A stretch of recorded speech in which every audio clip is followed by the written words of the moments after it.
అవిద్యానామంతస్తిమిరమిహిరద్వీపనగరీ జడానాం చైతన్యస్తబకమకరాంధశ్రుతిఝరీ దరిద్రాణాం చింతామణిగుణనికా జన్మజలధౌ నిమగ్నానాం దంష్ట్రామురరిపువరాహస్య భవతి శుక్లాంబరధరం విష్ణుం శశివర్ణం చతుర్భుజం ప్రసన్నవదనం ధ్యాయేత్ సర్వవిఘ్నోపశాంతయే.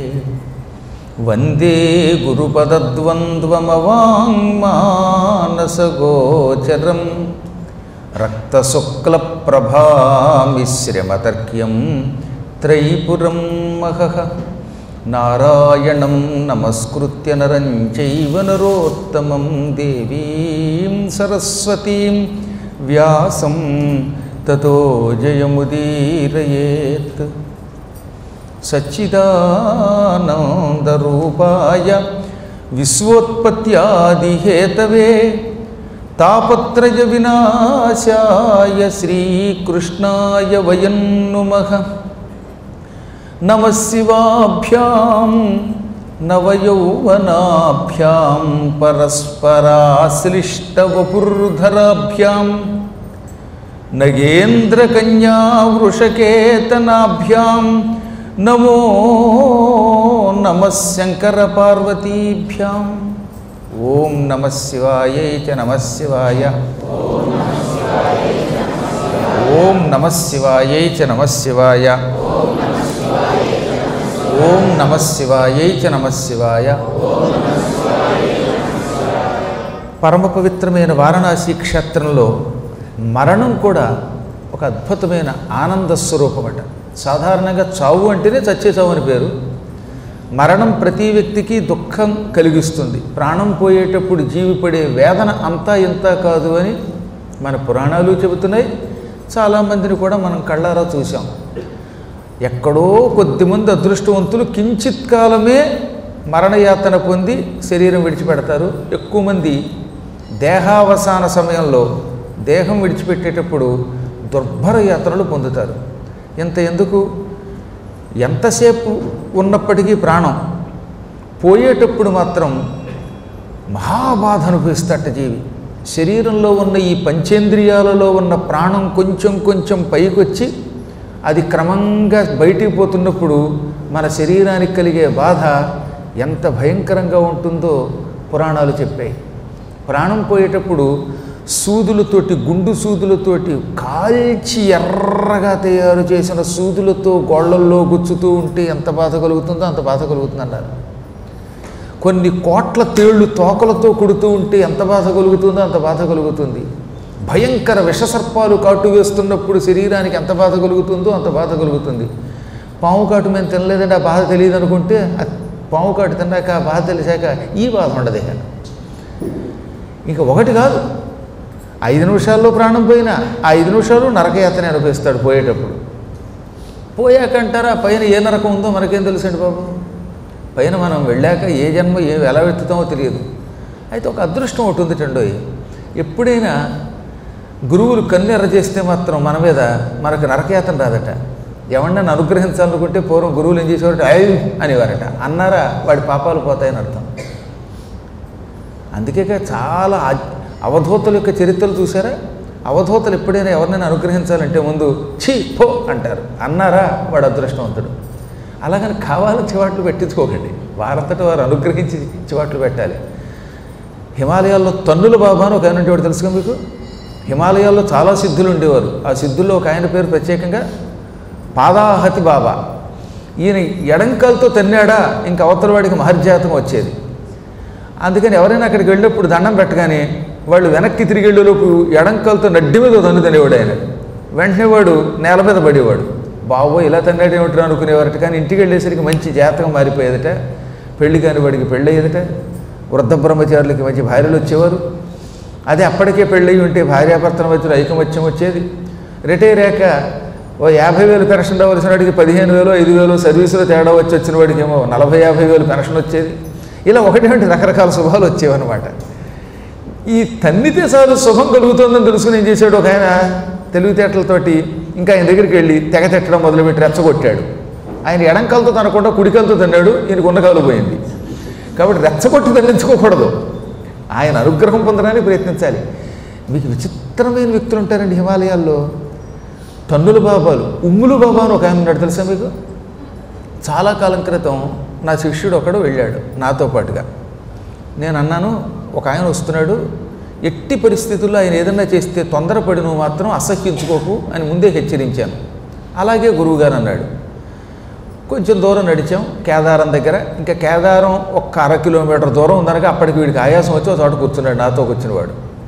అక్కడ ఒక దిగంబర యోగి వచ్చి నోరు తెరన్నాడు ఈ శిష్యుడిని. ఈ శిష్యుడు అలా నోరు తెరిచాడు. ఆయన తుపుక్కని కాండ్రించి నోట్లో ఉమ్మాడు.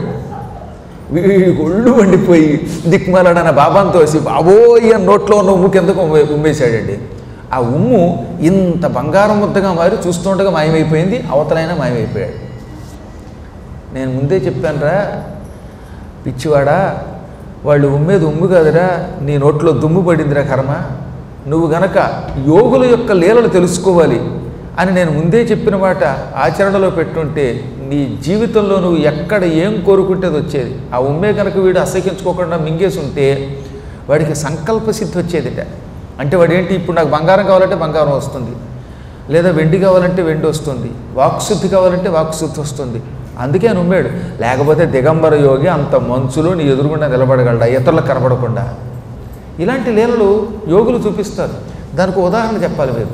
ఉదంకోపాఖ్యానం మీరు భారతంలో నా ద్వారా విన్నారు. మహాభారతం అశ్వమేధ పర్వంలో కూడా ఉదంకుడి చరిత్ర మళ్ళీ వస్తుంది. శ్రీకృష్ణుడు మహాభారత యుద్ధం అయిపోయిన కొంతకాలం తర్వాత అశ్వమేధ పర్వంలో ద్వారకా నగరానికి హస్తినాపురం నుంచి ప్రయాణమై వెడుతూ ఉంటే దారిలో ఉదంకుడు ఆశ్రమం ఉంది. ఆ ఆశ్రమం దగ్గర కృష్ణుడు కాసేపు ఆగాడు ఉదంకుడి మీద అభిమానంతో. ఈ ఉదంకుడు కృష్ణుడిని చెడామడా తిట్టేసి, అన్నదమ్ములు కొట్టుకుంటూ ఉంటే మాత్రం ఆపవా, ఇదిగో నీకు ఇదే నా శాపం, చివరి రోజుల్లో నువ్వు దిక్కుమాలిన చావు చచ్చిపోని శపించాడు. వారి పిచ్చి పేరుగా ఒకళ్ళ తర్వాత ఒకళ్ళు నన్ను శపిస్తే నాకు వచ్చే నష్టం లేదురా, నేనే కావాలని ఆల్రెడీ ఎంతో పూర్వం ఋషుల ద్వారా శాపం పొందాను. ఋషుల శాపం లేకపోతే ఈ యదువంశ వినాశనము కాదు. తదనంతరం గాంధారి శపించింది, ఊరికే నోరు పారేసుకోవడం తప్ప ఆవిడ శాపానికి విలువ లేదు. ఇదంతా నా సంకల్పం. ఇప్పుడు కొత్తగా చెప్పించి నువ్వేంత అనుకున్నావు పిచ్చాడా అనగానే ఏడ్చి, నాకు క్షణికోద్రేకం అండి, ఏం మాట్లాడతానో తెలియదు, దానివల్ల చాలా దెబ్బతింటున్నాను నేను. మహానుభావుల దగ్గరకు కూడా వెళ్ళి కూడా ఈ క్షణికోద్రేకంతో చాలా ఇబ్బంది పడుతున్నానని బాధపడ్డాడు. ఉదంకుడు లాంటి వాడు చాలామంది ఉన్నారు. ఉదాహరణకి ఇక్కడ వీళ్ళు క్షణికోద్రేకంలో ఏదో అవుతారు మహాత్ముల దగ్గర. అప్పుడు ఏమవుతుంది, మహాత్ములకు ఒక్కసారి ఆగ్రహం కలిగిందంటే ఆ తర్వాత వాడిని ఎవడు రక్షించలేడు. కాకపోతే కృష్ణుడు మహాత్ముడైన పరమాత్మ, మామూలు మహాత్ముడు కాదు కనుక మనమైతే మహాత్ములు, ఆయన పరమాత్ముడు. ఈ మహాత్ముడికి పరమాత్ముడికి చాలా తేడా ఉంది. అందుకని నువ్వేమన్నా నేను పట్టించుకొని నీకేం వరం కావాలో కోరుకో అన్నాడు. అప్పుడు వాడన్నాడు, పిచ్చాడు కదా, ముక్తి కోరుకోలేదు. ఇక్కడ నేను ఎడారిలో ఉంటున్నాను, పిచ్చి అడివిది, మంచినీడు దొరకటం లేదు, స్నానానికి ఆచమనానికి యాతనగా ఉంది, నేను కోరుకున్నప్పుడు మంచినీరు వచ్చి ఏర్పాటు చేయన్నట్ట. తథాస్తు అన్నాడు కృష్ణుడు. నీకెప్పుడు మంచినీళ్ళు కావలసి వచ్చినా, ఎప్పుడు స్నానమునకు నీరు కావలసి వచ్చినా, ఎప్పుడు ఆచమనమునకు జపమునకు నీరు కావలసి వచ్చినా నన్ను తలుచుకొని నీకు నీరు వస్తుంది అన్నాడు ఆయన. అని కృష్ణుడు వెళ్ళిపోయిన కాసేపటికి ఈయనకి నిజంగా దాహం వేసింది. జాయ శ్రీకృష్ణ అనగానే నల్లని శరీరంతో గోచీగుడ్డ మాత్రమే పెట్టుకున్న ఒక చండాలుడు కుక్కల్ని వెంట పెట్టుకొని ఓ తోలు తిత్తి చంకకి తగిలించుకొని అక్కడికి వచ్చాడు. వాడు ఎంత భయంకరంగా ఉన్నాడంటే ఆ నలుపునికి దేంతో వర్ణించలేనమాట. ఘన వనవరాహంలో ఉన్నాడు, నల్లని మేఘంలో ఉన్నాడు, గౌడిగేది చర్మం కూడా దాని ముందు బలాదూరి అన్నమాట. అంత నల్లగా ఉన్నవాడి శరీరం అంతా చెమట తెగ కారిపోతోంది. ఎండలో వచ్చాడేమో వాడి చంకల నుంచి చెమట కారిపోతోంది. ఆ నీరు ఓ తోలు తిత్తులో పెట్టుకున్నట్ట. ఈ మంచినీళ్ళ కోసం తోలు తిత్తుని తెచ్చుకునేవారు కదా, ఇప్పటికి కూడా కొంతమంది లారీ టేబుల్ పెట్టుకెడుతూ ఉంటారు. ఆ తోలు తిత్తులో ఈ నీడు పడుతూ అక్కడికి వచ్చి, దాహం వేసినట్టుంది కదండి ఋషీశ్వరుడు వారు, ఇదిగోనండి ఈ నీడు తాగండి అన్నాడు. ఎవడన్నా శరీరం నుంచి చెమట కారిపోతుంటే అందులో చక్కలో వచ్చి కారుతూ ఉంటే దాన్ని తోలు తిత్తులో పెట్టి ఇదిగో నీళ్లు తాగండి అంటే ఏమైపోతుంది? కృష్ణుడి అనుగ్రహం పూర్తిగా లేదు అతని మీద. అతను మూర్ఖుడైపోయాడు కనుక కృష్ణుడిని శపించిన పాపం ఒకటి ఉంది కనుక గ్రహించలేకపోయాట.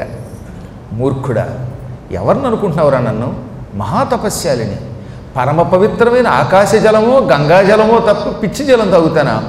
చండాలుడివి, నల్లని శరీరంతో చెమట ఓడుతూ ఆ చెమట జలాన్ని తోలుతిత్తులో నింపి ఆ తోలుతిత్తులో నీళ్లు ఈ తోలుతిత్తులో పోయమంటావా? చిచ్చి పో, గెట్ అవుట్ అన్నాడు. నేను వెళ్ళిపోతే మంచినీళ్ళు దొరకవండి అంటే మంచినీళ్ళు లేకపోతే చస్తాను, నీలాంటి దౌర్భాగ్యం నీళ్ళు తాగనన్నాడు. ఆ చండాలుడు మాయమైపోయాడు. అప్పుడు ఈ ఉదంకుడు కృష్ణ అని మళ్ళీ తలుచుకుంటే కృష్ణుడు ప్రత్యక్షమయ్యాడు. కృష్ణ, మంచినీళ్ళు ఇవ్వడం ఇష్టం లేకపోతే నోరు మూసుకుపోవాలి. మంచినీళ్ళు ఎప్పుడు కావాలంటే ఎప్పుడు వస్తాయి, నన్ను తలుచుకో అన్నావా? సరేనని నీ మాట నమ్మి నిన్ను తలుచుకుంటే ఈ చండాలుండి పంపి చెమట జలం పంపిస్తావా తాగడానికి? ఇంత అన్యాయం చేస్తావా? అసలు నువ్వు దేవుడివా జీవుడివా అన్నాడు. అప్పుడు ఆయన నవ్వి, నీ క్షణికోద్రేకంతో నువ్వు ఎన్ని యాతనలు పడుతున్నావో నీకు తెలియటం లేదురా, ఎప్పటికీ నీకు ఇంకా ఏం అర్థం కాలేదు. నువ్వు నన్ను తలుచుకోగానే క్షణంలో నేను ఇంద్రుడిని పిలిచాను. ఇంద్ర, ఈ ఉదంకుడికి చీటికి వాటికి దాహం బాధ లేకుండా దివ్య శరీరం వచ్చేటట్టు చెయ్యి, అమృతం ఇయ్యి అన్నాను. అమృతం తాగితే అతనికి ఇక స్నానం చేయక్కర్లేదు, దేవత అయిపోతాడు కదా, దాహం ఉండదు, ఆకలి ఉండదు, దాహం ఉండదు అమృతం తాగితే. అందుకని అమృతం పంపమని, అమృతం స్వయంగా ఇమ్మని నేను ఇంద్రుడికి చెప్పాను. ఇంద్రుడు ఏం చేశాడు? అమ్మో, ఈ ఉదంకుడికి తెక్కెక్కువండి, ఇలాంటి వాడికి అమృతం ఇస్తే రేపొద్దున కొంపలు ముంచుతాడు, కాబట్టి ఇవ్వనన్నాడు. ఇది నా ఆజ్ఞ అన్నాడు కృష్ణుడు. నీ ఆజ్ఞ పాలిస్తాను, కానీ నా ఇంద్ర రూపంతో వెళ్ళను, మారు వేషంతో వెడతాను.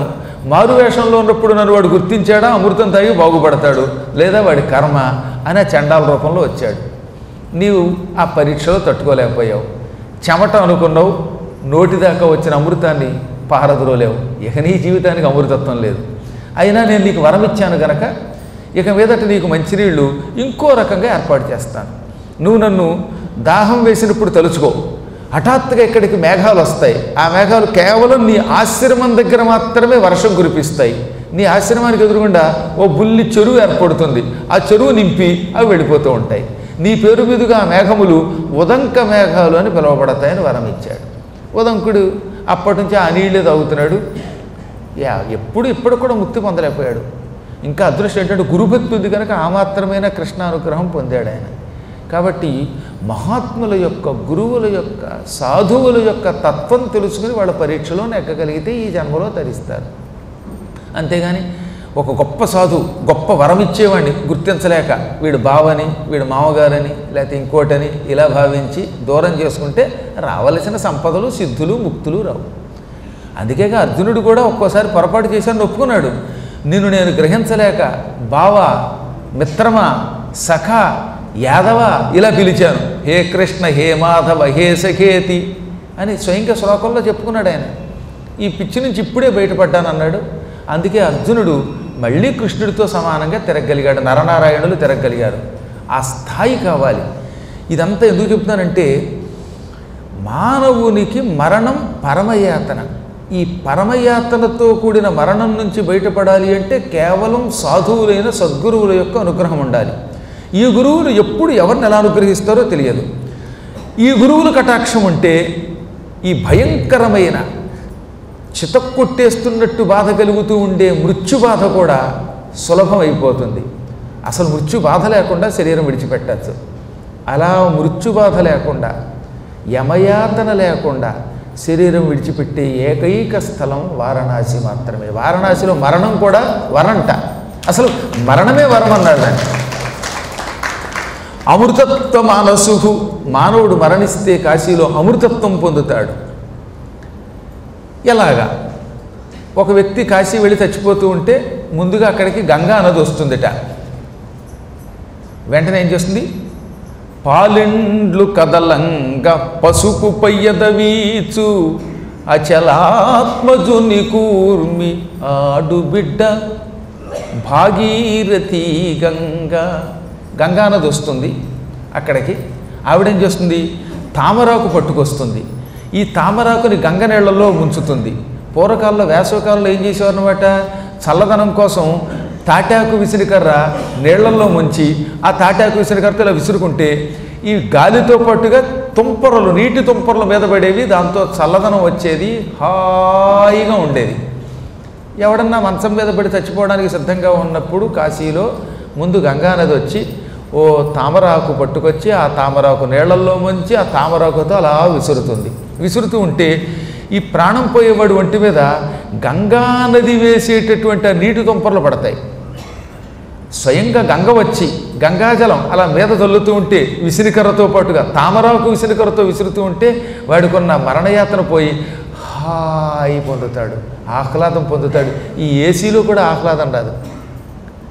ఇంతలోనే అమ్మవారు వస్తుంది, పార్వతీదేవి వస్తుంది. ఆవిడేం చేస్తుందిట, మొత్తం ఎప్పుడు ఒంటికి పసుపు పూసుకుంటుంది కదా, ఆ పసుపు ఆవిడ చెంగుకు అంటుకుందిట.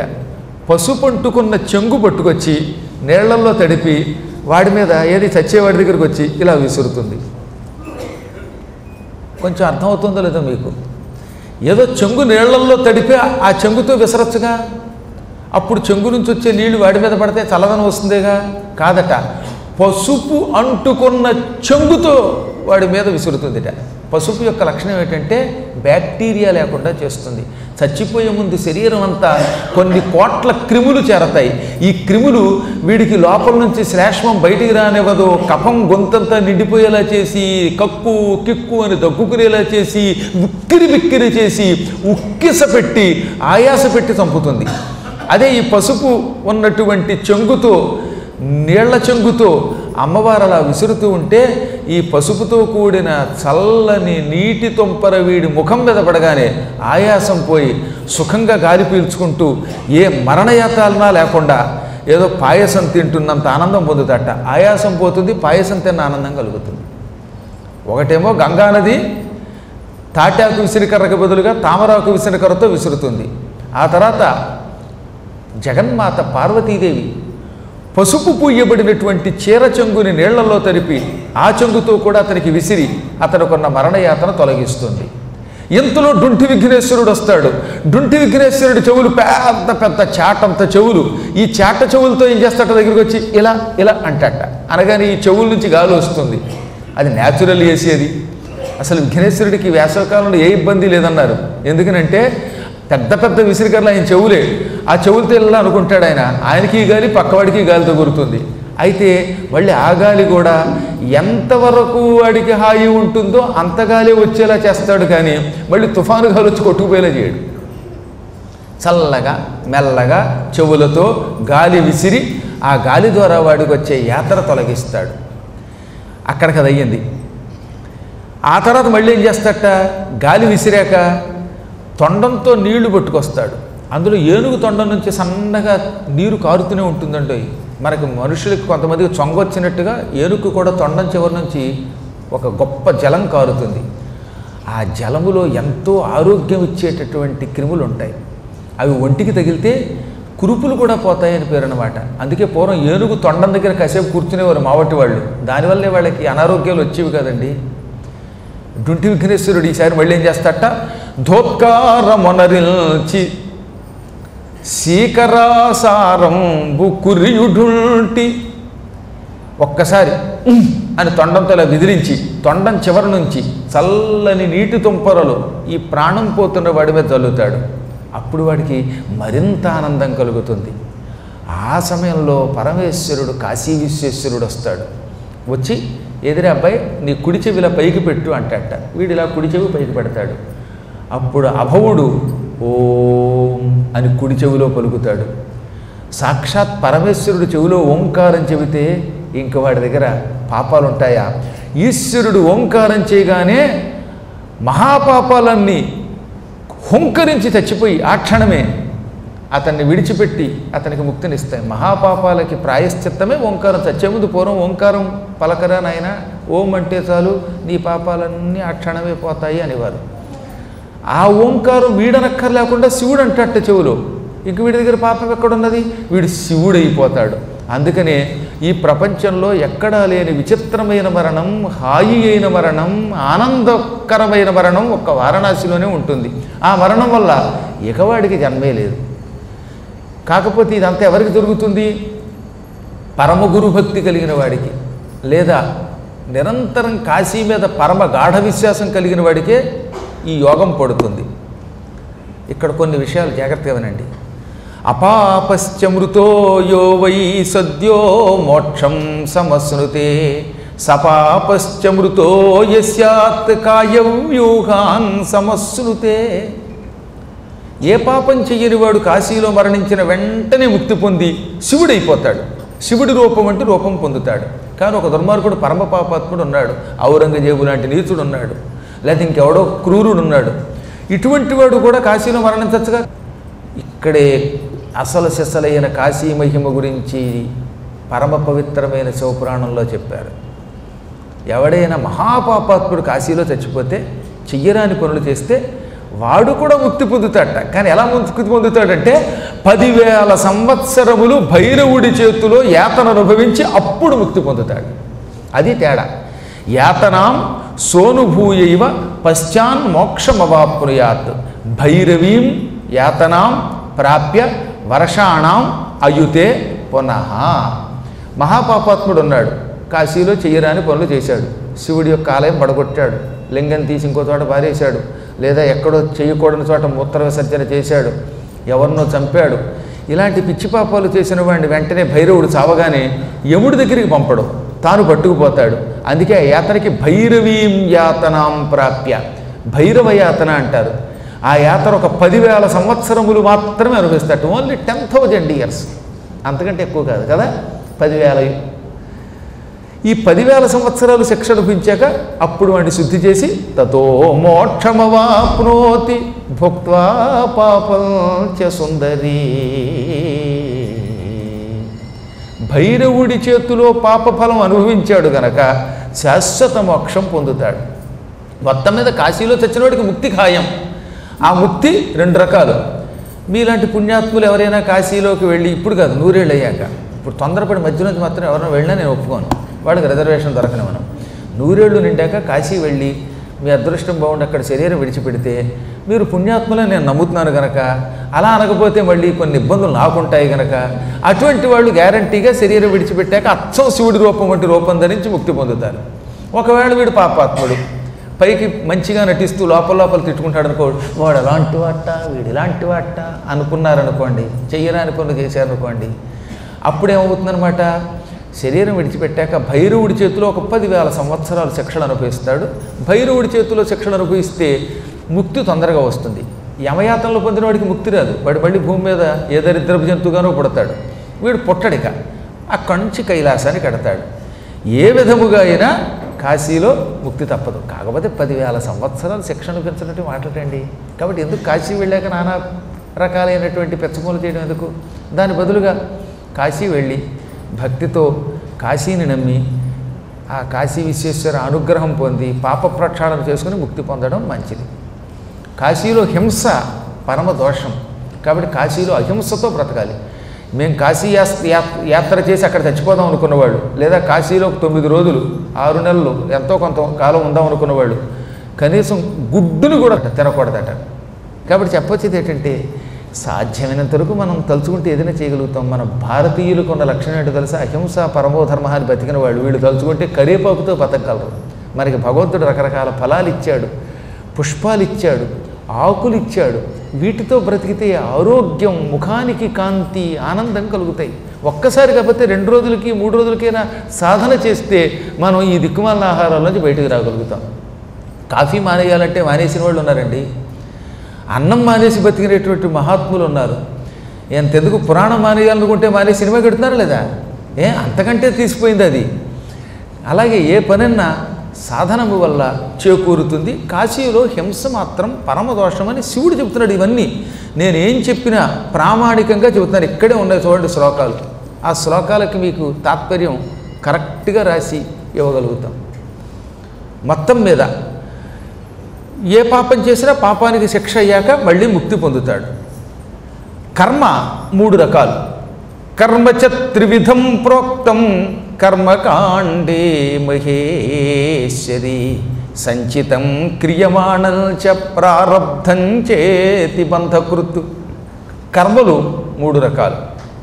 అవి సంచితము, క్రియమాణము, ప్రారబ్ధము.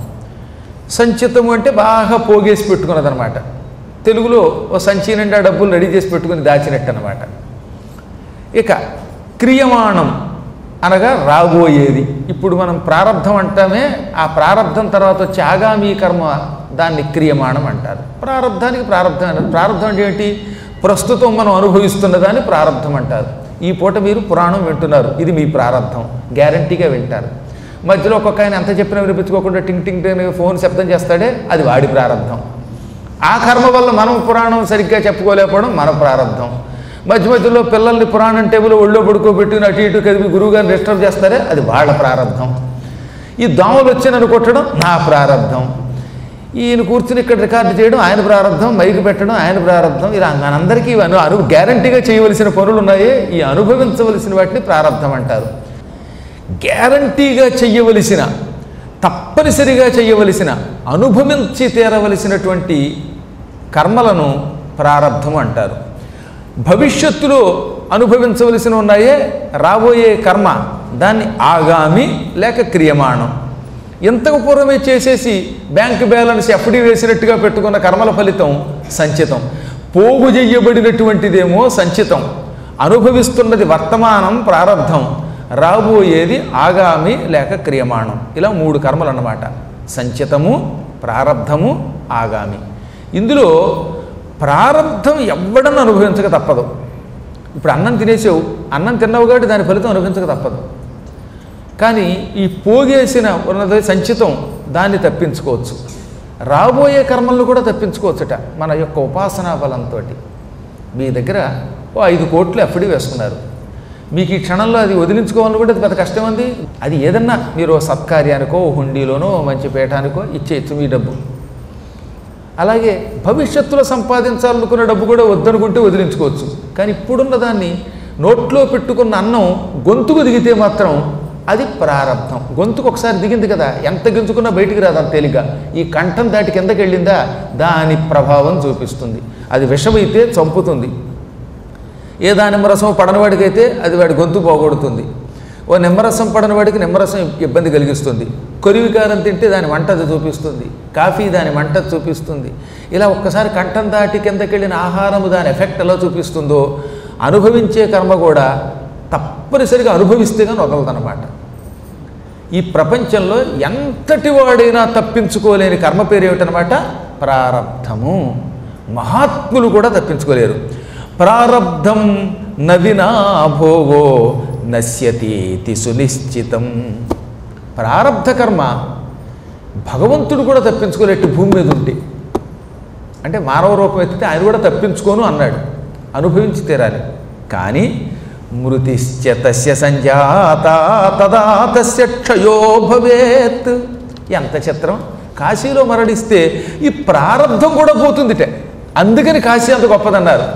నువ్వు అనుభవించవలసిన కర్మ కూడా కాశీలో మరణిస్తే ప్రారబ్ధము కూడా నశిస్తుంది అని 23వ అధ్యాయం 12 జ్యోతిర్లింగ మహాత్మ్యం శివపురాణంలో కోటి రుద్ర సంహితలో 49వ శ్లోకంలో చెప్పారు. 49వ శ్లోకంలో అనుభవించి తీరవలసిన ప్రారబ్ధ కర్మ కూడా తొలగే ఏకైక స్థలం వారణాసి. అక్కడికి వెడితే చాలు మహాపాపాలు భస్మం అయిపోతాయి. ఇక కాశీ కాశీ కాశీ అని నిరంతరం తలుచుకున్నటువంటి వ్యక్తి ఎంత యోగం పొందుతాడో ఆలోచించు. భస్మం అయిపోతాయి మన పాపాలు. కొంతమంది ఏం చేస్తారు, కాశీలో మరణిస్తే మంచిదని గురువుగారు చెప్పేశారు కదా, కాబట్టి బాగా రిటైర్ అయిపోయాక చేయవలసిన పనులన్నీ చేశాక, అది కూడా ఓ 90 ఏళ్ళు వచ్చేదాకా నేను గ్యారంటీగా బతికేస్తాను, కాబట్టి 90 ఏళ్ళు వచ్చేదాకా హాయిగా ఏలూరులోనో, ఏదో పెదవడ్లపూడిలోనో, మంగళగిరిలోనో, గుంటూరులోనో, కుక్కటపల్లిలోనో, అదేదో భగత్ సింగ్ నగర్లోనో ఎక్కడో చోట ఉంటాను. ఇంకా బాగా 90 ఇయర్స్ వచ్చేసాక అప్పుడు బయలుదేరి కాశీ పెడతాను. ఇప్పట్లో నేను ఎక్కడ చస్తాను, అప్పుడు కాశీ వెళ్ళి అక్కడ మరణించి ముక్తి పొందుతాను అనుకుంటారట కొంతమంది. పాపం అది కూడా శివుడే అన్నాడు, చాలా కాలం బతుకుతానని మానవుడికి ఆశ. ఇప్పట్లో నాకు మరణం రాదు, ఇంకా చాలా పనులు ఉన్నాయి, ఇప్పుడు నా వయసు కేవలం ఎంత 75 ఏళ్ళే కదా, నేను 100 ఏళ్ళు బతుకుతాను, ఇంకో 25 ఇయర్స్ అంటే ప్లెంటీ ఇయర్స్ ఉంది నాకు, అప్పుడు చిట్ట చివరిలో వీలునామా రాసి నా వీలుని బట్టి కాశీ పెడతాను అనుకుంటాట. ఓ, అనిపించాడా? అప్పుడు కాశీ కాదు కదా, మూసీకి కూడా వెళ్ళలేము. నీ ఇంట్లో ఉన్న ఏసీ రూములో కూడా చస్తావో లేదో తెలియదు నీకు. దూరం మే మరణం, దూరం మే మరణం, యువాహమధునా ధార్యం నచిత్తే త్వితి. దూరం మే మరణం, యువాహమధునా ధార్యం నచిత్తే త్వితి. శ్రోతవ్యో నిభృతం కృతాంతమహిషగ్రైవేయ ఘంటాధ్వని నైకట్యాత్ ప్రకటోత్కటశ్రమఘటాం అప్రాప్య హిత్వా ద్రుతం. జీర్ణాం పర్ణకుటీం విహాయ సుమతి గచ్చేత్పురీం ధూర్జటేః.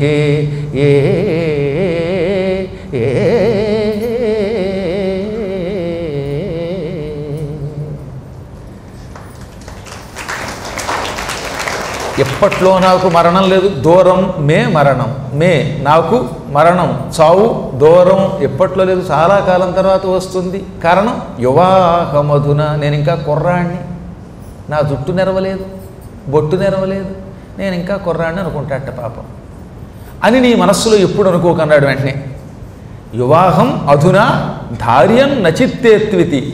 అధునా ఇప్పుడు, యువా అహం నేను యువకుణ్ణి అని చిత్తే మనస్సునందు పొరపాటును కూడా భావించకరా.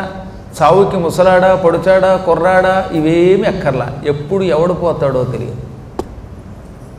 మనకి ఇవి తెలియక నా పేరు మీద ఒక ఇల్లు రాసి ఇచ్చేస్తే బాగుండు, అపార్ట్మెంట్ రాస్తే బాగుండు, మొత్తం రాతకోతలు అయిపోతే బాగుండు అనుకుంటాడు.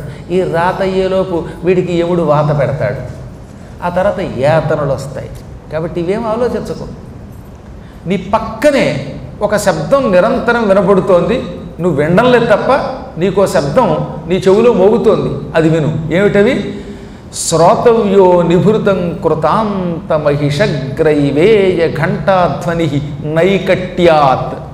నైకట్యాత్ నీ పక్కనే, నీ పక్క నుండి, నికటము అంటే దగ్గర, నైకట్యాత్ నీ పక్క నుండి ఒక భయంకర శబ్దం నీ చెవులో పడుతోంది. ఏమిటా శబ్దం? ఢామ్ ఢీమ్ అని శబ్దం అయ్యేటటువంటి ఘంటాధ్వనిట, పెద్ద ఘంటాధ్వని వినపడుతోంది. ఓరి మానవ, నీ చెవుల్లో నిరంతరం ఘంటా శబ్దం ఒకటి వినపడుతూనే ఉంది. గుళ్ళో కొట్టే గంట అయితే పవిత్రం, ఇది భయంకరమైన ఘంటాధ్వని. ఏమిటా ఘంటాధ్వని? యమధర్మరాజు గారి ఎక్కి వచ్చే దున్నపోతు మెడలో ఉన్న ఘంటాధ్వని. యమధర్మరాజు గారు భూమి మీద నిరంతరం తిరుగుతూనే ఉంటాడు, అన్ని చోట్ల తిరుగుతూనే ఉంటాడు, ఇక్కడ ఉంటాడు, ఇంకో చోట ఉంటాడు, ఇక్కడికి రాడు, నేనంటే భయం కనుక ఆయనకి. కానీ అదే మీరు బయట ఉంటే మిమ్మల్ని పట్టుకుపోవచ్చు. కాబట్టి యమధర్మరాజు గారు నిరంతరం సంచరించడానికి ఒక వాహనం వాడతాడు ఆయన. ఆ వాహనం పేరు దున్నపోతు అన్నమాట. మీలో ఎవరైనా సెల్ మాట్లాడుతూ కనుక డ్రైవ్ చేస్తే ఆయన గారు వచ్చి మిమ్మల్ని పలకరిస్తారు. హల్లో హెల్లో, మాట్లాడేది సెల్లో అని, హెల్లో అని రాబోయ్ హెల్కి అంటాడనమాట. కాబట్టి సెల్ ఫోన్ మాట్లాడుకుంటూ పెడితే యమధర్మరాజు గారు వచ్చి మనల్ని పట్టుకెడతాడు. ఆ యమధర్మరాజు గారు ఎక్కువ వచ్చే వాహనం పేరు దున్నపోతు.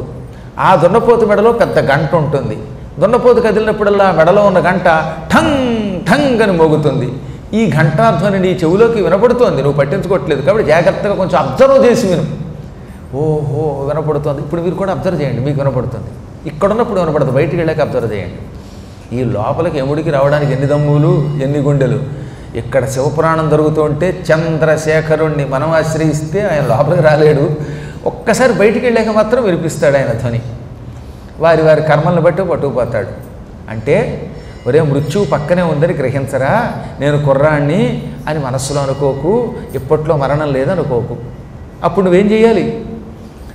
వెంటనే ఇక్కడి నుంచి తొందరగా నీ బాధ్యతలని వదిలించుకొని అత్యంత పవిత్రమైన ధూర్జటేహ పురీం గచ్చేత్తు, శివుడిపురమైన కాశీకి వెళ్ళిపో. నీ ఇల్లు ఏదో గొప్పది, ఇంట్లో కూర్చుంటే భోగాలు వస్తాయి అనుకుంటావు. వారి పిచ్చాడా, నువ్వు ఏ ఊళ్ళో ఉన్నా నీకు తెప్పలు తప్పలు. నువ్వు ఉప్పల్లో ఉన్నా తెప్పలు తప్పవు, గొప్పల్లో ఉన్నా తెప్పలు తప్పవు, గుంటూరులో ఉన్నా నీకు సమయం వస్తే వెళ్ళక తప్పదు నాయన.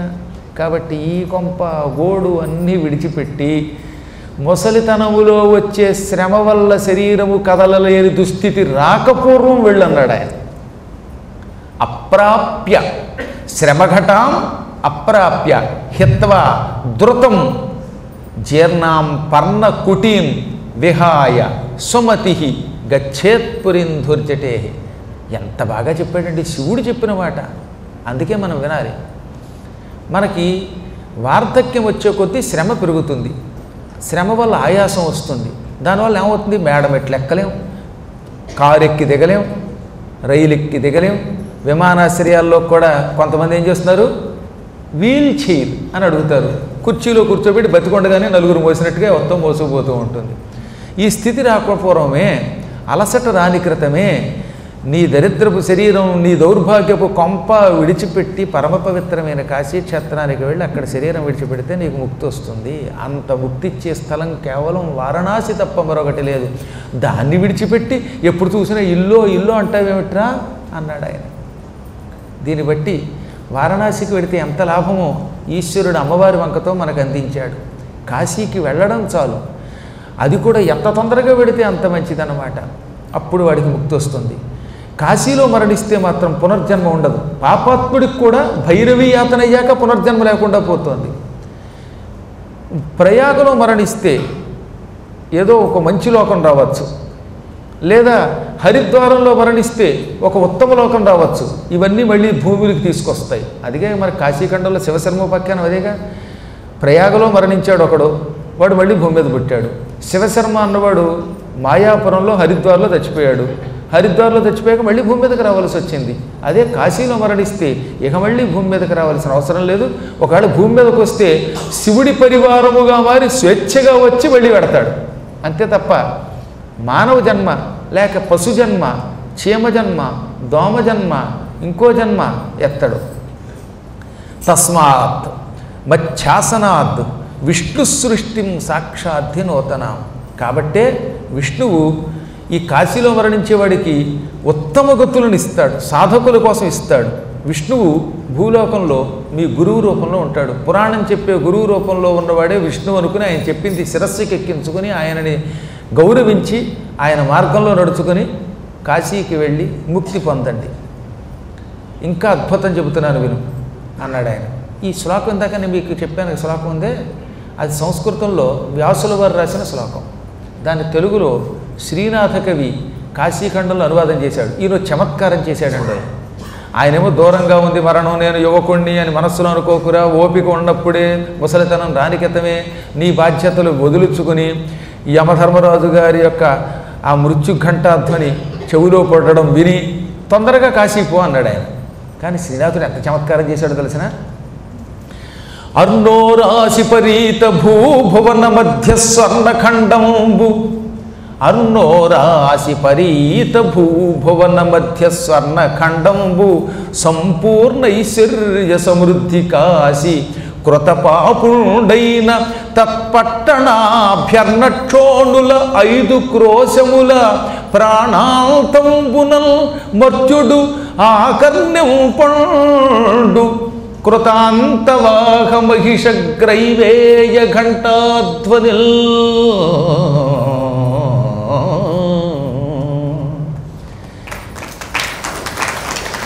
మొత్తం భూమి చుట్టూతా సముద్రం ఉన్నది. 7 సముద్రాల చేత చుట్టుకొనబడి ఉన్న పరమ పవిత్రమైన భూమి ఇది. ఈ భూమండలం మొత్తంలో ఈశ్వరుడు శాశ్వతంగా సంపూర్ణంగా ఉండే స్థలం కేవలం కాశీ. సంపూర్ణ ఐశ్వర్య సమృద్ధి పూర్తిగా ఈశ్వరుడి చేత నింపబడి ఉన్న స్థలం కాశీ. ఒక కాశీ మాత్రమే. మొత్తం భూమండలం అంతా పరమాత్మ స్వరూపమైనప్పటికీ ఈశ్వరుడు ఎల్లప్పుడూ పూర్తిగా సంపూర్ణముగా విడిచిపెట్టకుండా వ్యాపించి ఉండే స్థలం కేవలం కాశీ. అక్కడికి వెళ్ళినవాడు కృతపాపుడైన, చెయ్యబడిన పాపం కలిగినవాడు అంటే మహాపాపి. ఎంతటి పాపాత్ముడైనా అక్కడికి వెడితే వాడు ప్రాణం పోయేటప్పుడు ఘంటాధ్వని వినట్ట. పరమపాపాత్ముడు కాశీ వెళ్ళాడండి, వాడు చచ్చిపోతున్నాడండి. అప్పుడు వాడి చెవిలో ఓ గంట వినపడదట. ఏమిటా గంట? కృతాంతవాహ మహిషగ్రైవేయ ఘంటాధ్వని. యమధర్మరాజు గారి వాహనమైన దున్నపోతు వెడలో ఉన్న ఘంటాధ్వని వాడు వినడు, అనగా వాడు యమలోకానికి వెళ్ళడు, ఎంత పాపాత్ముడైనా. అది కూడా ఎక్కడ? 5 క్రోశముల. కాశీ చాలా పెద్దది, అందులో ఒక పంచక్రోశులు మాత్రమే. ఆ ప్రాంతం ఏమిటో మీకు చెప్పాను. సూర్యకుండము, కేదారఖండము, ఈ విశ్వనాథ ఆలయ ప్రాంగణము, మణికర్ణికా ఘట్టము, ఆ బిందుమాధవుడు ఉన్న స్థలం, కాలభైరవుడు ఉన్న స్థలం, ఇదంతా కలిపి ఒక 5 క్రోశులు ఉంటుంది. అంటే 5 రెళ్ళు 10 మైళ్ళని కొందరు అన్నారు. క్రోసు అంటే 2 మైళ్ళు కాదు. సంస్కృతంలో ఈ క్రోశానికి మరొక అర్థం ఉన్నది. 3 మైళ్ళని కొందరన్నారు, 4 అని కొందరన్నారు. ఏమైనప్పటికీ ఇప్పటి ప్రమాణం ప్రకారంగా ఇంచుమించుగా ఒక 24 మైళ్ళు ఉంది ఎటు నుంచి చూసినా. ఈ 24 మైల్స్ మధ్యలో ఎవరు చచ్చినా వాడికి యముడి యొక్క భయం లేదు. మహాపాపి కూడా ఇందాక చెప్పినట్టుగా మరీ మహాపాపి అయితే భైరవుడి దగ్గరికి వెడతాడు, అక్కడ శుద్ధి అవుతాడు. మొత్తం మీద కాశీలో మరణించిన వాడు శివుడి పరివారం అయిపోతాడు.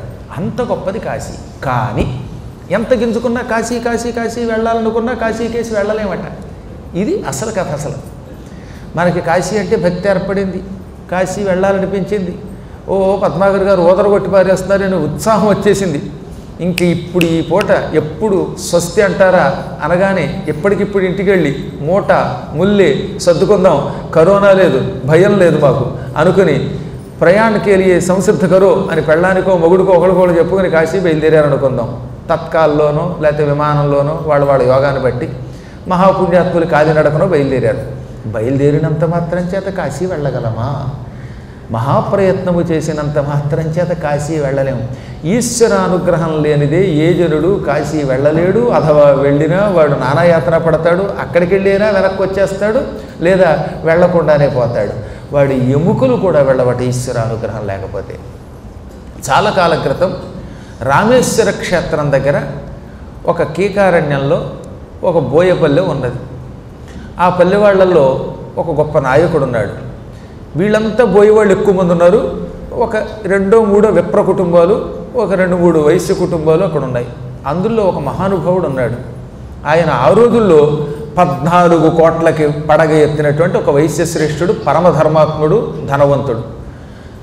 కోటికి పడగెత్తడం అంటే ఏమిటో మీలో చాలామందికి ఇదివరకు నా ద్వారా పురాణం వినవాళ్ళకి తెలుస్తుంది. అయినా ఒకసారి చెప్పాలి. పూర్వకాలంలో ఏం చేసేవారంటే 12 గ్రాములు కానీ 8 గ్రాములు కానీ బంగారంతో ఒక కాయిన్ తయారు చేసేవారు, ఒక నాణ్యం.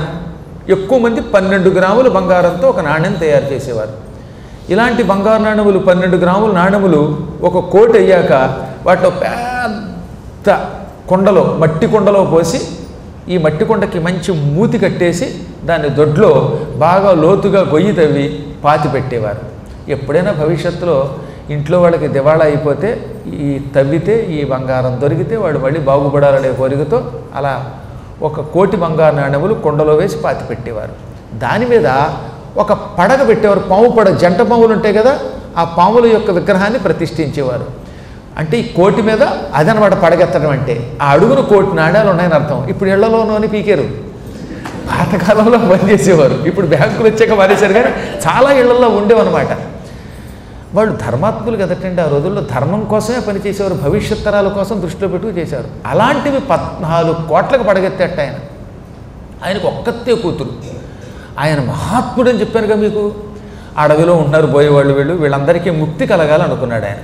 అందుకని వాళ్ళకి అన్నదానం చేసి పురాణం వినిపించేవాడు. పురాణం ఉట్టే వినమంటే చాలామంది వినరు కదా. పురాణం అయిపోయిన తర్వాత ఈ మాత్రం పులిహారో, లడ్డూలో, శనగలో, ఉలవలో పెడితే దీనికోసం వచ్చేవాళ్ళు కూడా ఉంటారు. నా చిన్నప్పుడు కూడా ప్రసాదం కోసం వెళ్ళి పురాణం విని ఆ తర్వాత ప్రసాదం పోయి పురాణమే మిగిలింది నాకు. మొదట్లో చిన్నపిల్లలకి ఏంటంటే ఆకర్షణ అనమాట. భలే పులిహార పెడతారట్రా, సంపత్ నగర్లో అద్భుతమైనటువంటి శారదా పరమేశ్వరి దేవాలయం ఉంది, పద్మాకర్ గారి పురాణం అయిన తర్వాత అక్కడ పెట్టే పులిహార ఉంటుంది అనుకుని మొదట్లో 2 రోజులు వస్తారు పిల్లలు. తర్వాత ఏమవుతుంది, పురాణం రుచి ఎక్కువైపోయాక పులిహార రుచి మర్చిపోతారు. అందుకని అట్రాక్ట్ చేయడానికి ఆ రోజుల్లో ఆ పనిచేసేవారు. పరమపూజ్యుడు ఈ వైశ్యోత్తముడు ఊళ్ళో ఉన్న బోయేవాళ్ళకి, చుట్టుపక్కల ఉన్న పల్లెటూళ్ళలో ఉన్న వాళ్ళందరికీ కూడా ఒక మంచి సత్కథా కాలక్షేపం ఏర్పాటు చేసి ఉచితంగా అన్నం పెట్టేవాడు. అంటే ఏమిటా కార్యక్రమం? ప్రతిరోజు సాయంకాలం 6 గంటల నుంచి 8 గంటల దాకా పురాణం జరగాలి. ఇదిగో ఇలాగా. దాంతోపాటు భజన, మళ్ళీ టింగ్ టింగ్ టింగ్ టింగ్ టింగ్ టింగ్ అని కొట్టేవారు. ఆ కొట్టేవాళ్ళలో ఒక్కొక్కడు మధురంగా పాడతారు, ఒక్కొక్కడు మానవులకి ఎలా ఎవరికి వీలుంటే వాళ్ళు పాడేవారు. ఇలా నిత్యం పురాణము భజనములు. అందులో ఒక్కొక్కప్పుడు ఏంటంటే నిత్య పురాణాలు చెప్పేవాళ్ళు అందరికీ మాధురి కంఠం ఉండదు కనుక అప్పుడప్పుడు గొప్ప గొప్ప వాళ్ళు కూడా పిలిపించేవారట. రోజు పురాణం చెప్పాను ఏదో నానాయాతన పడుతూ ఆ శ్లోకం చదివి శ్రూయతాం ఋషయ శ్రేష్ఠ అని చెప్పి ఆయన ఏదో ఆయనకు వచ్చిన రీతిలో చెప్తే అవతలవాడికి అర్థం కాదని మళ్ళీ అర్థమయ్యేలా చెప్పే ఓ మంచి శ్రేష్ఠ పండితులను కూడా పిలిపించేవారు. మొత్తం ఒక్క వ్యక్తి ఆయన ఎంతమంది వచ్చినా అంతమందికి అన్నము ఆయన తన సొంత ఖర్చుతో పెట్టేవాడు. అందరికీ కావలసినటువంటి ప్రబంధం ఏర్పాట్లు చేసేవాడు. ఆ అడవిలోనే ఆ పల్లెటూళ్ళలో ఓ పెద్ద మండపం కూడా కట్టించాడు, పురాణ మండపం. పౌరాణికుడి ఖర్చు ఆయనే పెట్టుకునేవాడు. పౌరాణికులు సాధారణంగా ఒంటరిగా రారు కదా, అంత తేలిక ఈ మహానుభావులు వచ్చారంటే వీళ్ళతో పాటు 4 5 వీళ్ళు పెద్ద గొడవ, ఇదో వ్యవస్థ. ఈ అంత అవస్థ ఆయన పడి చాలా ఖర్చు పెట్టి మొత్తం మీద నిత్య పురాణ కార్యక్రమం భజన కార్యక్రమం ఏర్పాటు చేశాడు. ఇలా ఉండగా ఒక మహానుభావుడైన పండితుడు కాశీఖండం చెప్పడానికి అక్కడికి వచ్చాడు. 40 రోజుల పాటు కాశీ మహిమని ఊదరగొట్టి చెప్పేశాడు ఆయన. ఆయన కంఠం బాగుండేది, పరమ పండితుడు, ప్రామాణికుడు. అందువల్ల ఆయన పురాణం చెబుతూ ఉంటే ఈ ఊళ్ళో ఉన్న 50-60 మందే కాకుండా చుట్టుపక్కల దాదాపు 5-6 మైళ్ళు, 10 మైళ్ళు, 12 మైళ్ళ నుంచి ఎడ్ల బళ్ళ మీద కాలినడకన ఆ బోయిపల్లెల్లో ఉన్న వాళ్ళందరూ పురాణం వినడానికి వచ్చేవారు. అంత బాగా చెప్పేవాడు ఆయన పురాణం అయిపోయిన తర్వాత వెళ్ళక్కర్లేదుగా జనం. చీకట్లో అడవులు వెళ్ళక్కర్లేకుండా వచ్చిన వాళ్ళందరికీ మండపంలో ఈయన పడుకోవడానికి దుప్పట్లు, కొంతమందికి కింద పడుకోలేని వాళ్ళు ఉంటారు, కొంతమంది వాళ్ళకి మంచాలు కూడా ఏర్పాటు చేశాడు. వచ్చేవాళ్ళు తినగా ఉంటారేటి, మాకు స్పెషల్ రూమ్ ఎవరా అనేవాళ్ళు ఉంటారు. అలాంటి వాళ్ళకి రూములు లేకపోయినా మంచం ఇచ్చేవాడు, పరుపులు ఇచ్చేవాడు, బొంతలు ఇచ్చేవాడు. భోజనం మాత్రం అద్భుతంగా అందరికీ పెట్టించేవాడు ఆయన. దాంతో 40 రోజులు అదొక పెద్ద ఉత్సవంలో జరిగింది. ఈ 40 రోజులు చుట్టుపక్కల వాళ్ళకి ఇన్ని ఏర్పాట్లు చేస్తూ ఆయన పురాణం చెప్పిస్తూ ఉంటే వాళ్ళ అమ్మాయి కూడా 8 సంవత్సరాల పాప ఈయనతో పాటు పురాణానికి వచ్చేది. ఈ కోటీశ్వరుడికి ఒక్కతే కూతురు కదా, ఆ ఒక్క కూతురు రోజు ఫ్రంట్ రోలో కూర్చొని పురాణం వినేది. అందరికంటే ఉత్తమ శ్రోత్రి ఆవిడే. మిగతా వాళ్ళందరికంటే మరీ శ్రద్ధగా ఈ 8 ఏళ్ల పాప వినేదట. చిన్నపిల్లలు అనుకుంటామండి, వాళ్ళు విన్నంత శ్రద్ధగా పెద్దవాళ్ళు వినం. పెద్దవాళ్ళకి కొన్ని తెగుళ్ళు ఉంటాయి, వాళ్ళకి లోపల కొన్ని సంస్కారాలు పెరుగుంటాయి. అందువల్ల వాడికి ఎంతసేపు లోపల ఏంటంటే నేను గొప్పవాడిని, చదువుకున్నవాడిని, డబ్బు ఉన్నవాడిని, లేకపోతే లెక్చరర్ని, ప్రిన్సిపాల్ని, లేకపోతే ఇంకేదో నాకు గౌరవం ఇవ్వాలి, ఇవన్నీ ఉంటాయి. నేను అధికార భాషా సంఘంలో మెంబర్ని, ఈ లక్షణాలన్నీ ఉంటాయి. కానీ పిల్లలకి ఏముంటాయి పాపం, అందుకని వాళ్ళు శ్రద్ధగా వినేవారు. అందులో ఈ పిల్లది పూర్వజన్మ సుకృతం ఏదో ఉంది. మహాయోగిని ఆవిడ 40 రోజులు నాన్న గురువుగారు పురాణం మొదలు పెట్టడానికి ముందు అరగంట ముందు ఎడదాం, ఆయన 6:20 అంటున్నాడు, మనం 5:20 కడదాం అనేది. ఈ పిల్లకున్న జ్ఞానం కనుక భక్తులందరికీ వస్తే ఎంత బాగుండా అనిపిస్తుంది నాకు అనమాట. 6:20 కానీ అనౌన్స్ చేయటమే కానీ 6:20కి ఎంతమంది వస్తారో. కానీ ఆ పాప మాత్రం 5:20 కూర్చునేది, భజనలో కూడా పాల్గొనేది. అయ్యేసరికి గురువుగారు వచ్చేవారు, మొదలయ్యేది పురాణం. అయ్యి స్వస్తి అన్నాక వినయంగా నమస్కరించి ఆయన ఇచ్చిన ప్రసాదం పుచ్చుకొని వెళ్ళేది. 40 రోజుల్లో ఆయన కాశీ గురించి అద్భుతంగా చెప్పాడు. కాశీలో మరణిస్తే ముక్తి, కాశీని జీవితంలో ఒక్కసారైనా చూడాలి, కాశీ అవిముక్త క్షేత్రం అని వర్ణిస్తూ ఉంటే ఆ పిల్ల పులకించిపోయి రాత్రిపూట ఇంటికి వెళ్ళి నిద్రపోయాక కలలో కూడా కాశీనే దర్శించేది. పురాణం అన్నవాళ్ళు ఇంటికి వెళ్ళి నిద్రపోతున్నప్పుడు ఈ కాశీగా కల్లోకి వస్తుంది కదా.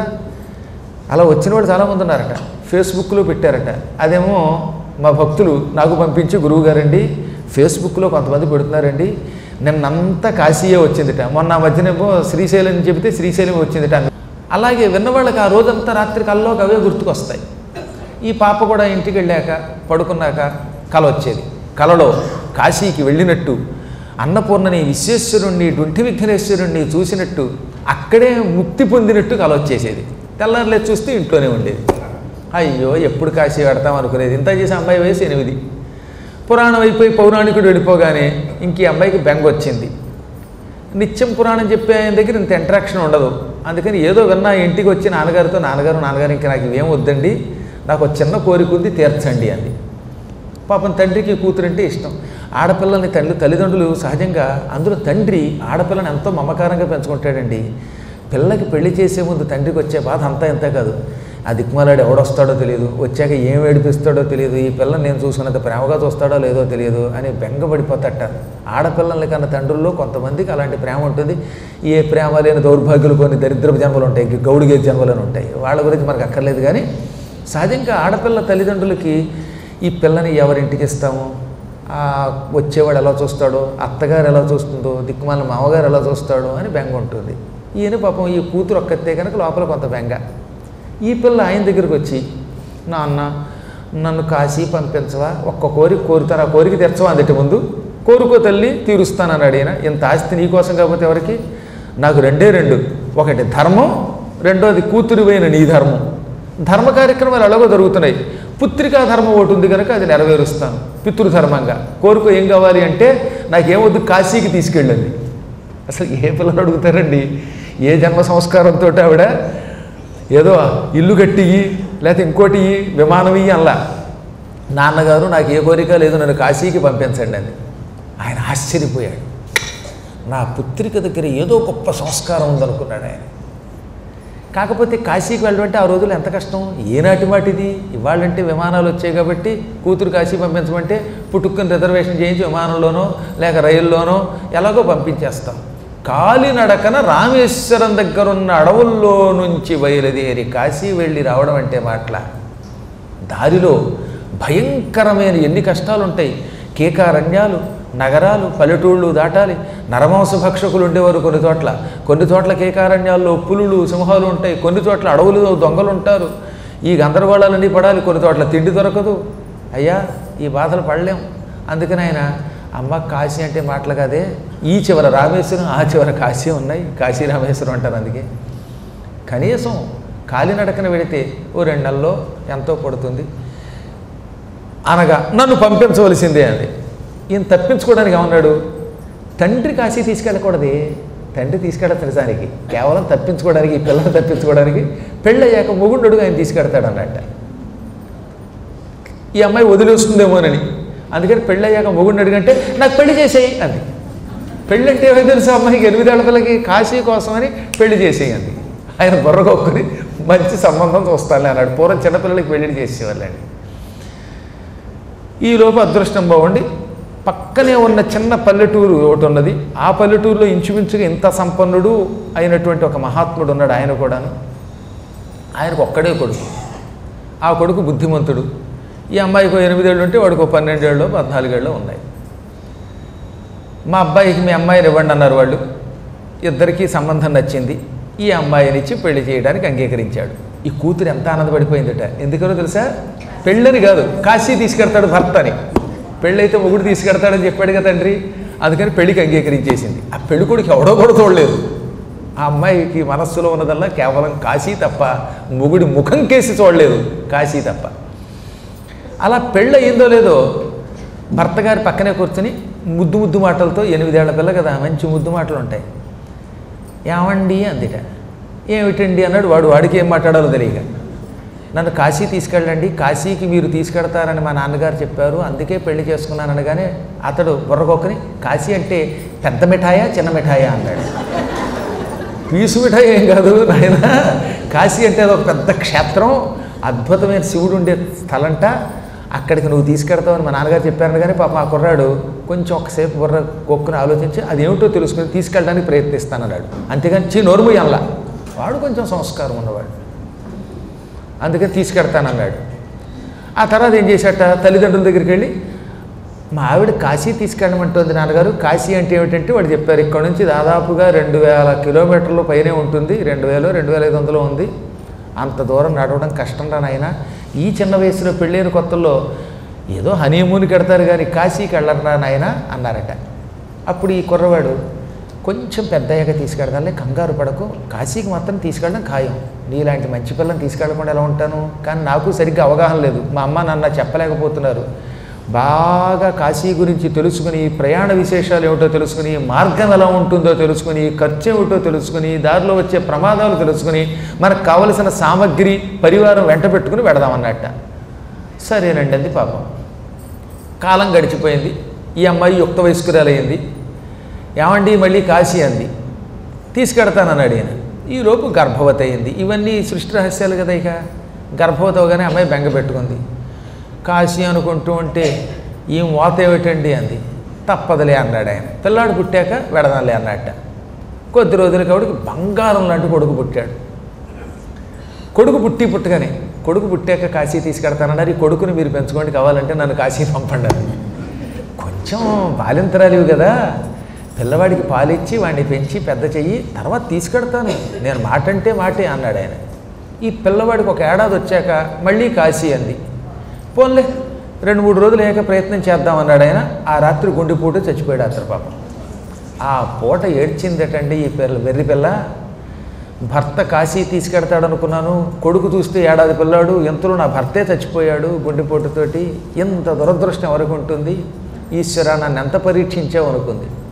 కానీ పూర్వజన్మ సంస్కారం, పండితుల దగ్గర పురాణాలు విన్న సంస్కారం వల్ల దుఃఖాన్ని దిగమరింగుకొని ఏమైనా కాశీ యాత్ర చెయ్యవలసింది అనుకుని అన్ని కష్టాలు పక్కన పెట్టి ఇటు పుట్టింటి వారి ఆస్తి, అత్తవారింటి ఆస్తి రెండింటిని ఒక్కతే మెయింటైన్ చేసింది.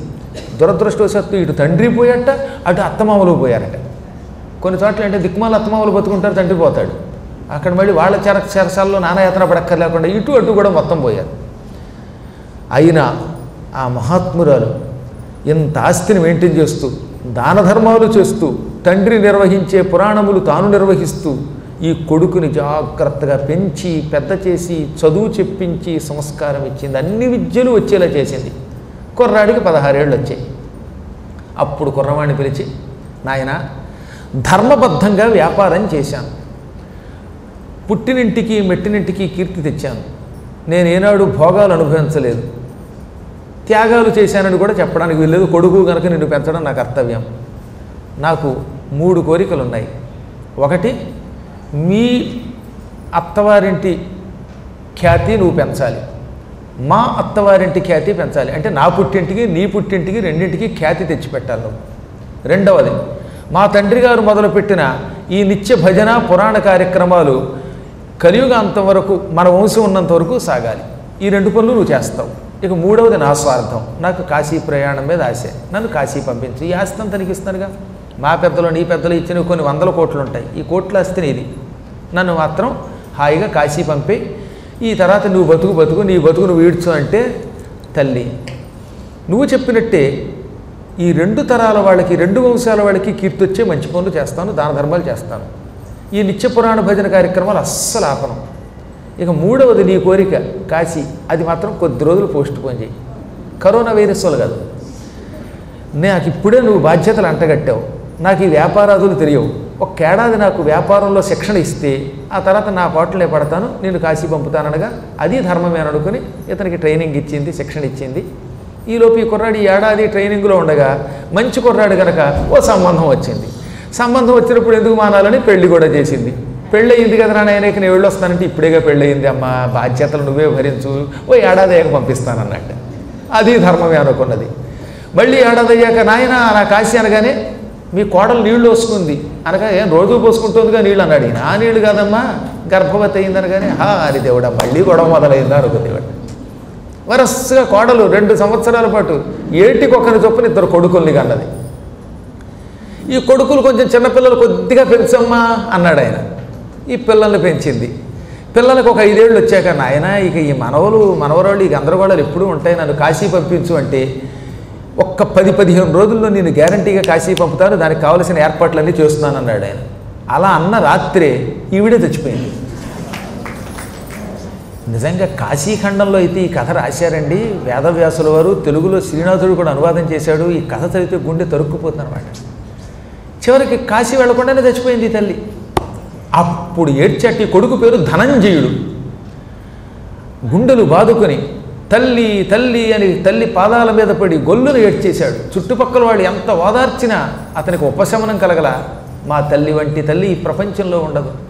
మహాత్మురాలు, దాతృత్వం కలిగింది, సంస్కారం కలిగింది, నాకు ఇంత ఆస్తి ఇచ్చింది. ఇటువంటి పుణ్యాత్మురాలు కోరిన ఒక్క కోరిక తీర్చలేని పాపాత్ముడిని నేను ఇలా చచ్చిపోతుంది అనుకోలేదు. నేను కాశీ పంపించిన ఆయన అంటే పంపిద్దాం అనుకున్నాను, ఈలోపే అర్ధాంతరంగా వెళ్ళిపోయింది. ఇకనేం బతకను, నేను కూడా ఈ రామేశ్వరం దగ్గరికి వెళ్ళి సముద్రంలో దూకి మరణిస్తానని ఏడుస్తూ ఉంటే, అప్పుడు చుట్టుపక్కల ఉన్న పురోహితులు పెద్దలు వచ్చి, నాయన చచ్చేం సాధిస్తావు, అది మరీ మహాపాపం, శాస్త్రం ఒక విషయం చెప్పింది. మనిషి బ్రతుకుండగా కాశీకి వెళ్ళకపోయినా అతన్ని దహనం చేసి అతని చితాభస్మాన్ని 3 భాగాలు చేసి ఒక భాగం సముద్రంలో, ఒక భాగమేమో దగ్గరలో ఉన్న నదిలో, 3వ భాగం గంగలో కలిపితే ఆ వ్యక్తి కాశీలో మరణించిన ఫలితం పొందుతాడు. ఇది శాస్త్ర నియమం. కాబట్టి నీ తల్లికి దహన సంస్కారాలు చెయ్యి. చితాభస్మము ఎముకలు పోగు చెయ్యి. ఒక భాగం మూటగట్టు. ఈ భాగాన్ని తీసుకుని నువ్వు కాశీ వెళ్ళు. కాశీ వెళ్ళి కాశీగంగలో మణికర్ణికా ఘట్టంలో నీ తల్లి చితాభస్మాన్ని ఎముకలని కలిపావంటే నీ తల్లికి కాశీలో మరణించటం వల్ల, కాశీ విశ్వేశ్వర దర్శనం చేసుకోవటం వల్ల వచ్చే ఫలితం వచ్చి ముక్తి పొందుతుంది. ఇది కొడుగ్గా నువ్వు చెయ్యాలి. అంతేగాని సత్యం చేస్తావు, సాధిస్తావు, సత్యం సాధిస్తావు అనగా అమ్మయ్య నా నెత్తిన పాలు పోశారండి, కనీసం ఇదైనా వెసులుబాటు ఉందని చెప్పారు. శాస్త్రములలో చెప్పినట్టుగా చితాభస్మము ఎముకలు నేను జాగ్రత్తగా భక్తిగా కాశీకి పట్టుకెళ్ళి గంగలో కలుపుతాను, మాతృణం తీర్చుకుంటాను అన్నాడు.